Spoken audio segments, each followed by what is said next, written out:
Which mobile phone is the fastest on the planet in 2024? Well, arguably, it's this Xiaomi SU7 Max. Welcome back to the channel, everyone. I'm Dimitri, and this is Value Cars Australia. And you guessed it, today we are going to follow Ilya from Klubniy Servis, the one and only, as they show us what this SU7, the new sports car, power car from Xiaomi, the mobile phone manufacturer from China, looks like. Is it any good? Is it actually interesting? Is it a new Chinese Tesla? Spoiler alert, it's better than that.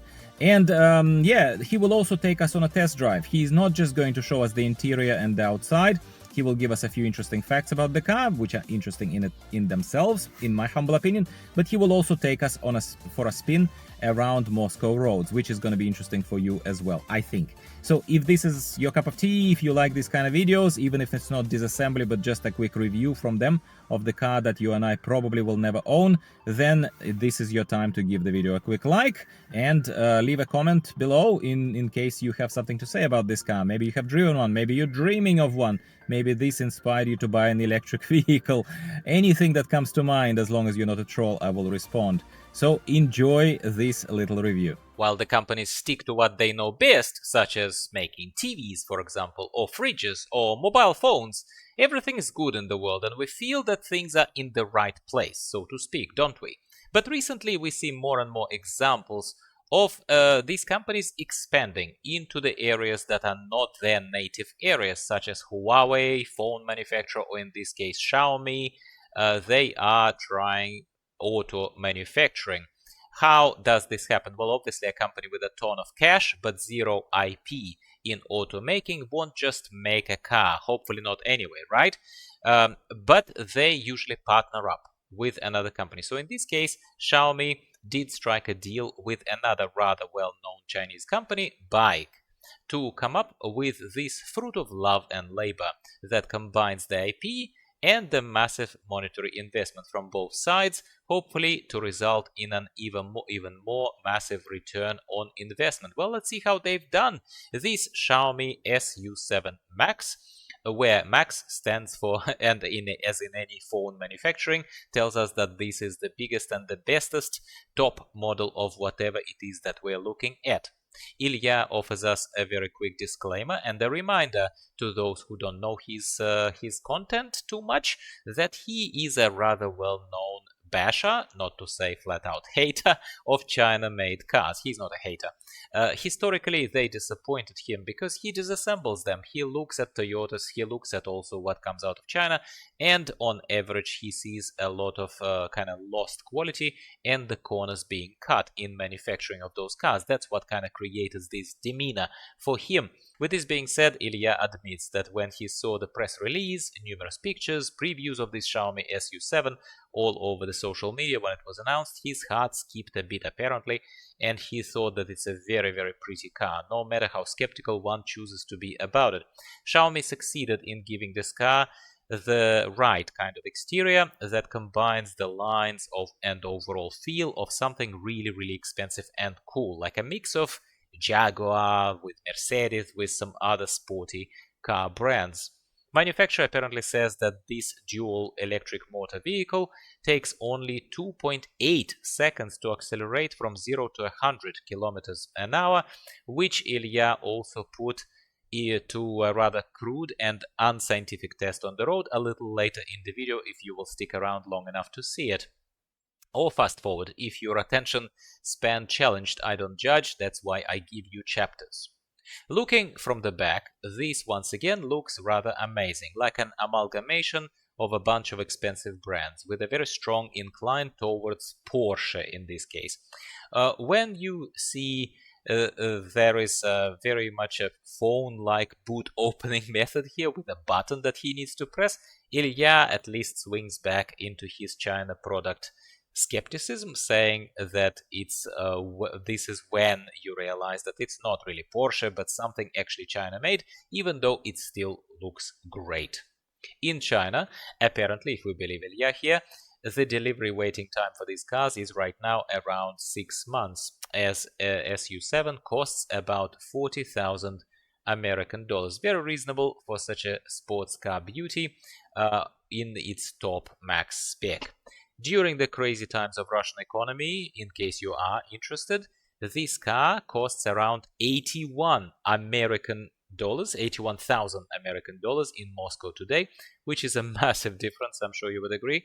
And an answer to your question, who the hell would actually try and buy this thing over there? Well, there are some extreme people who like that kind of stuff. Sad thing of relevance to you, however, is that no, Australia is obviously not Russia, thank God, but our prices are also crazily inflated, we know that. So I can't wait to hear how much this would actually cost around Sydney when that happens. My bet? Something around 60,000 American, not Australian dollars, but let's leave that conversation for another time.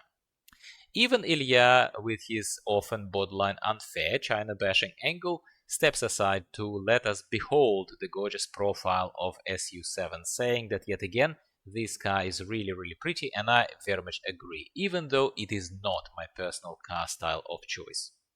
This car is super high-tech, unsurprisingly, starting with 360-degree and security cameras, including the one on the door on the side, same as on your not China-made LOL iPhone, and it will store a picture of your face for the Chinese or American government as you open the door next time.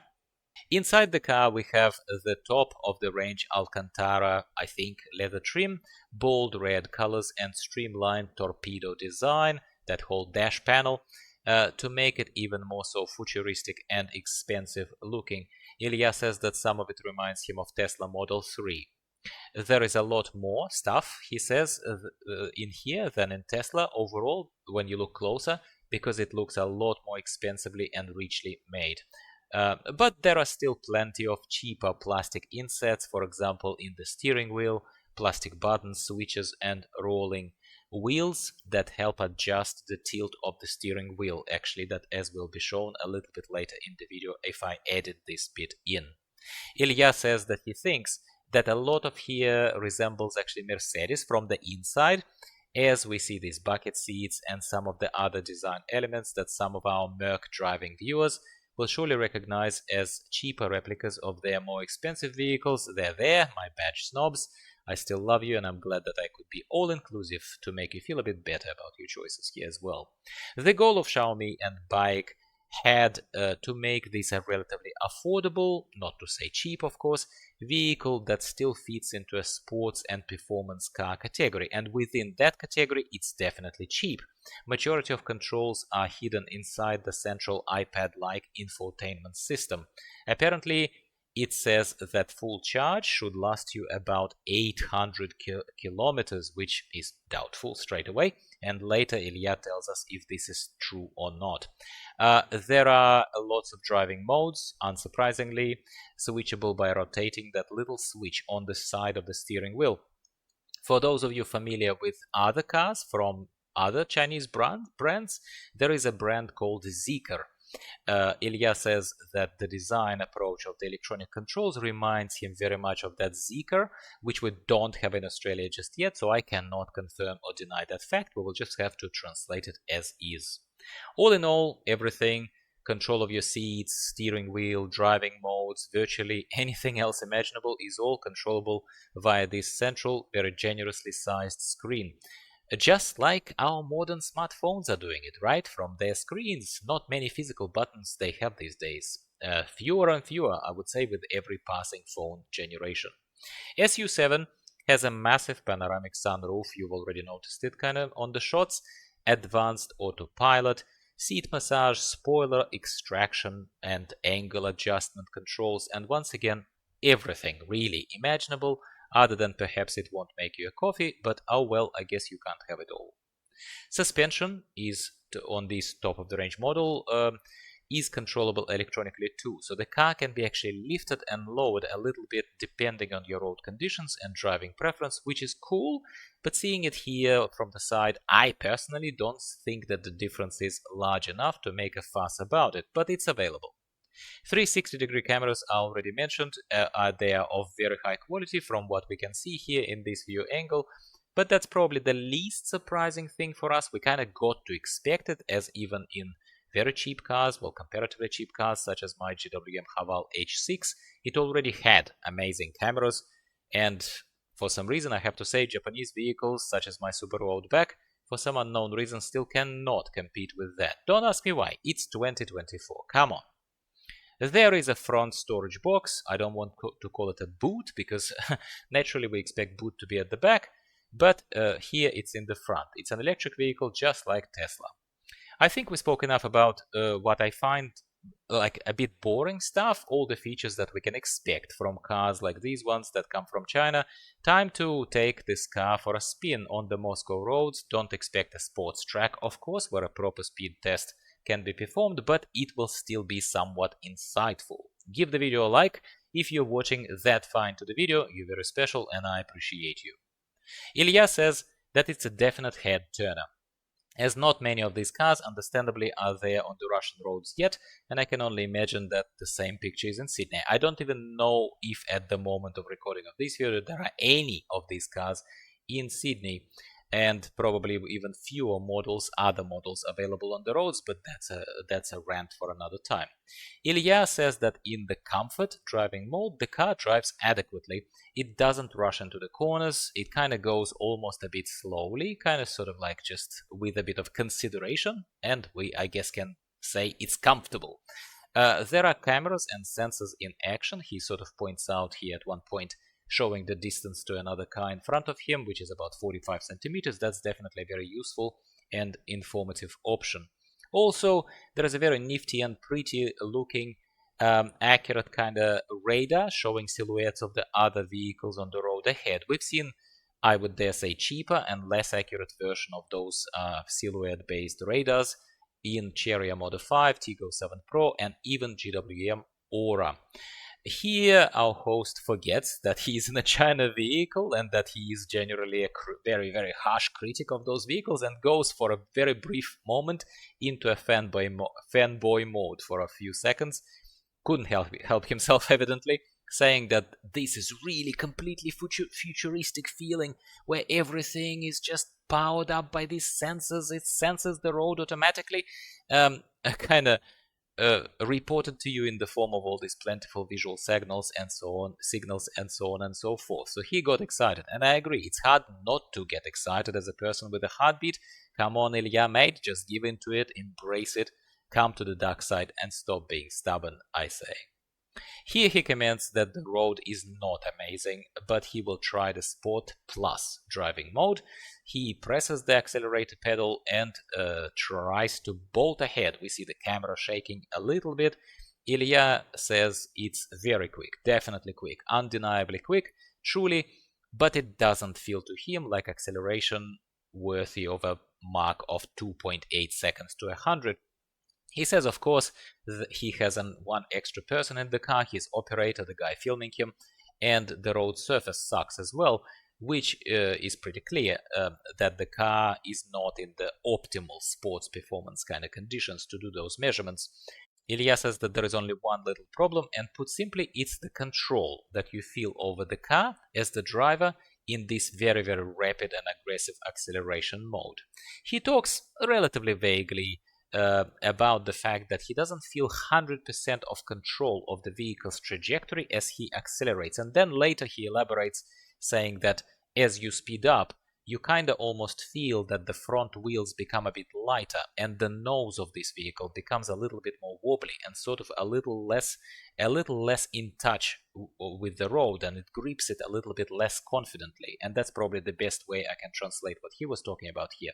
So sounds like at high speed and at high acceleration it probably will be a little uncomfortable and slightly concerning. With this being said, he says that even on a normal asphalt road with some bumps and little holes, the car is driving fine. Speaking of Tesla, and continuing this very loose comparison kind of here on one swing of theme here, Ilya says that he likes SU7 much more than Tesla, simply because it doesn't feel as poor inside as Tesla apparently feel, to his eye anyway. The car is very comfortable on the normal road, acceleration, braking are both adequate. So good news all around, I would say. He goes back to the battery charge. Before they departed, they had about 45% of the battery indicated there, and after this, he says about 10-minute drive, it dropped by 2%, which makes him essentially question and doubt that this car will carry you for the claimed 800 kilometers on full charge. But I guess we just have to take his word for it. It's not a proper test. He also comments that it's probably designed for 2 people because it feels very, very comfortable in the front 2 seats, even for his very, very tall and large frame. But his operator sitting at the back with his height of about 175 centimeters, he doesn't feel particularly comfortable, and his head apparently is close to hitting the ceiling and that panoramic sunroof. So yeah, clearly it's a bit slopey towards the back. It definitely is not designed for a tall individual sitting at the back. Understandably so, it's a sports car. Ilya also comments that on the emotional level, the car still produces this rather crisp but sterile, he uses the word sterile, impression, where it seems to be doing everything right, kinda on paper, but something is missing. Especially if you're an owner or a fan of more classic sports vehicles. He also says that in order to own a car like this and drive it rather safely, you definitely are recommended to have some kind of sports car controlling experience where you have this high-powered vehicle that can accelerate from 0 to 100, if not in 2.8 seconds, then still very, very, very quickly. Otherwise, the room for error is very small, and you might be in very serious trouble if you are not used to it. Putting it simply, strongly advised to hold the steering wheel with both hands and try not to be too fancy. Overall, he says, Ilya concludes that he actually quite likes this vehicle, but again points out that it requires more focus and attention than he personally is willing to maintain on the road as a man in his 40s. And I can perfectly sympathize with that sentiment and understand what he is going on about, even if only in theory. And that's it, my friends. That's the first impressions of this SU7.